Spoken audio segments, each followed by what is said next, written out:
ఒకప్పుడు గురక అంటే గాఢ నిద్రకు సంకేతం. కానీ ఇవాళ గురకను డాక్టర్లు ఒక జబ్బుగా పేర్కొంటున్నారు. గురక అనేది కేవలం పక్కవారిని మాత్రమే ఇబ్బంది పెట్టే సమస్య కాదు. శరీరంలో శ్వాస మార్గాల్లో అడ్డంకుల్ని తెచ్చిపెట్టి ఏకంగా ప్రాణాలకు ఎసరు పెట్టే ఒక పెను విపత్తు. నిన్న మొన్నటిదాకా గురకకు కేవలం సర్జరీనే పరిష్కారంగా ఉండేది. కానీ ఇవాళ అందుబాటులోకి వచ్చిన మందులతో పాటు జీవనశైలిలో తగిన జాగ్రత్తలు తీసుకోవడం ద్వారా గురకను చక్కగా అదుపులో ఉంచుకోవచ్చు. గురక గురించిన పూర్తి వివరాల్ని డాక్టర్ని అడిగి ఇప్పుడు తెలుసుకుందాం.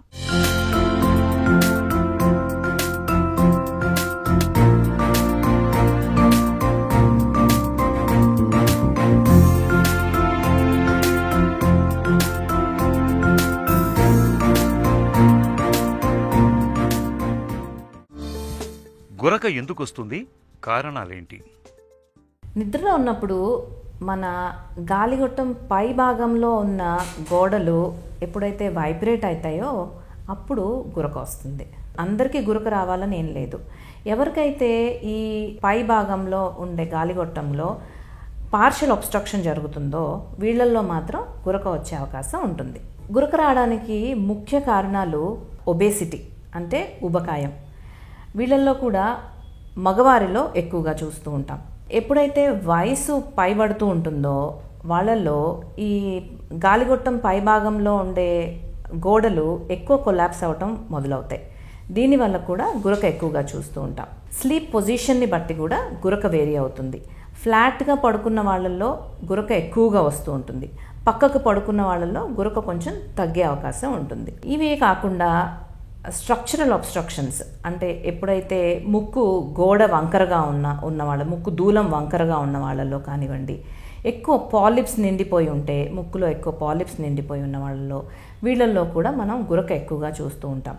ఎలర్జీ ఉన్న వాళ్ళల్లో కూడా సరిగ్గా ట్రీట్ చేయకపోతే వాళ్ళకు కూడా ముక్కు తిబ్బడం ఉండి వాళ్ళలో కూడా గురక చూస్తూ ఉంటాం. ఇవే కాకుండా కొంతమందిలో టాన్సిల్స్, ఎడినాయిడ్స్ చాలా పెద్దగా అయిపోయి దానివల్ల కూడా గురక వస్తూ ఉంటుంది. కొంతమందిలో టంగ్ బేస్ అంటే నాలుక వెనక భాగంలో పెద్దగా అయిపోయి దానివల్ల గాలిగొట్టం అబ్స్ట్రక్ట్ అయ్యి గురక వస్తూ ఉంటుంది. గురకను ఎప్పుడు పట్టించుకోవాలి?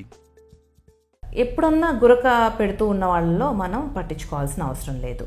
ఎప్పుడైతే ఈ గురక చాలా పెద్దగా వస్తుందో అంటే రూమ్ బయటకు కూడా వినిపిస్తుందో, ఇల్లంతా వినిపిస్తుందో అప్పుడు దీన్ని కొంచెం మనం పట్టించుకోవాల్సిన అవసరం ఉంటుంది.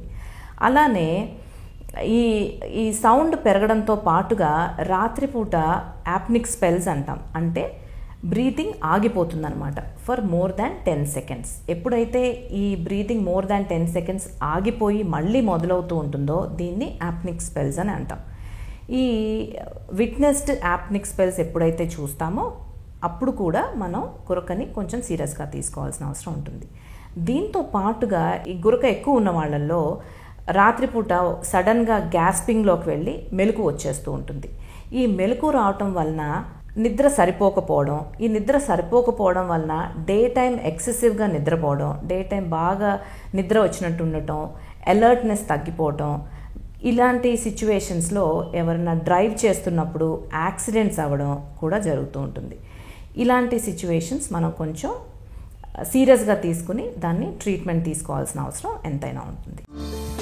గురకకు సర్జరీనే మార్గమా? బరువు తగ్గాలి. బరువు తగ్గిన తర్వాత ఈ స్లీప్ పొజిషన్ ఒకటి స్ట్రైట్గా కాకుండా సైడ్కి పడుకున్నట్లయితే కొంతవరకు గురక తగ్గుతూ ఉంటుంది. కొన్ని అలర్జీ ఉన్న వాళ్ళల్లో అలర్జిక్ మెడిసిన్స్ వాడటం, దానివల్ల కూడా కొంతవరకు మనం గురకని అవాయిడ్ చేయగలుగుతాం. అయితే ఇవన్నిటితోటి ఎప్పుడైతే రిలీఫ్ రాదో, గురక అలానే కంటిన్యూ అవుతుందో అప్పుడు దీనికి సర్జరీ చేయాల్సిన అవసరం ఉంటుంది. ఈ సర్జరీస్ అనేవి ఒక్కొక్కళ్ళకి ఒక్కొక్కలాగా టైలర్ మేడ్ సర్జరీస్. అంటే ఒకళ్ళకి ముక్కులో దూలం వంకర ఉండొచ్చు, దానివల్ల గురక వస్తూ ఉండొచ్చు. సో దాన్ని కరెక్షన్ చేయాల్సి ఉంటుంది. దీంతో పాటు కొంతమందికి గొంతులో ఉండే కొండనాలిక జారిపోయి ఉంటుంది. ఇలాంటి వాళ్ళలో కొండనాలిక సంబంధించిన ఆపరేషన్ కూడా చేయాల్సి ఉంటుంది. అలానే పెద్ద టాన్సిల్స్ ఉన్న వాళ్ళలో టాన్సిలెక్టమీ చేయాల్సి ఉంటుంది. ఎడినాయిడ్స్ ఉన్న వాళ్ళలో ఎడినాయిడెక్టమీ. ఇలా పర్సన్కి ఒక్కొక్కళ్ళకి వేరీ అవుతూ ఉంటుంది ఈ సర్జరీ అనేది. మందులతో గురక మాయమవుతుందా?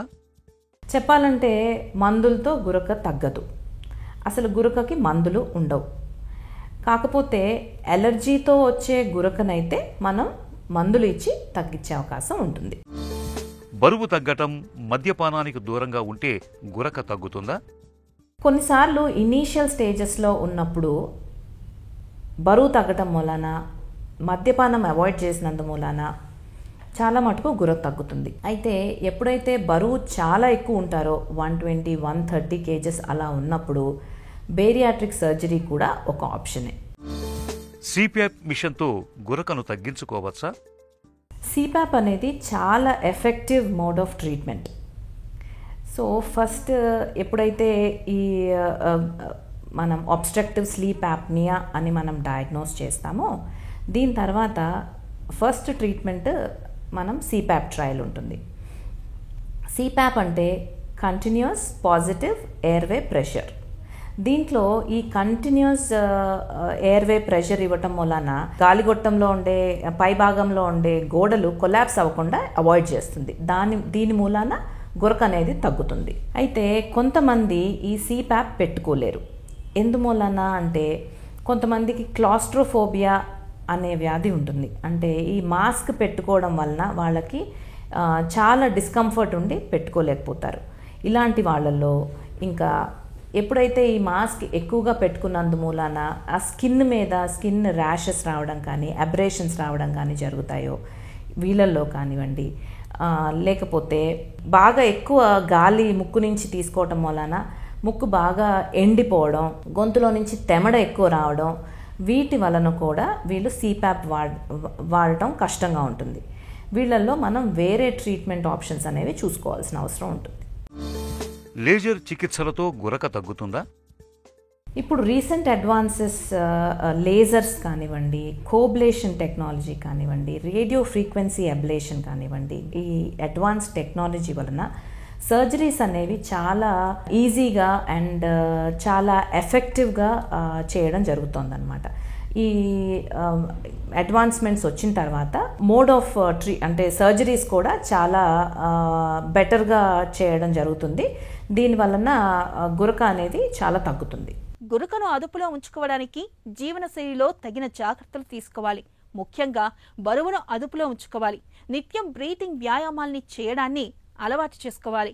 గురక మరీ తీవ్రంగా ఉన్నప్పుడు సర్జరీ చేయించుకోవడం మేలు.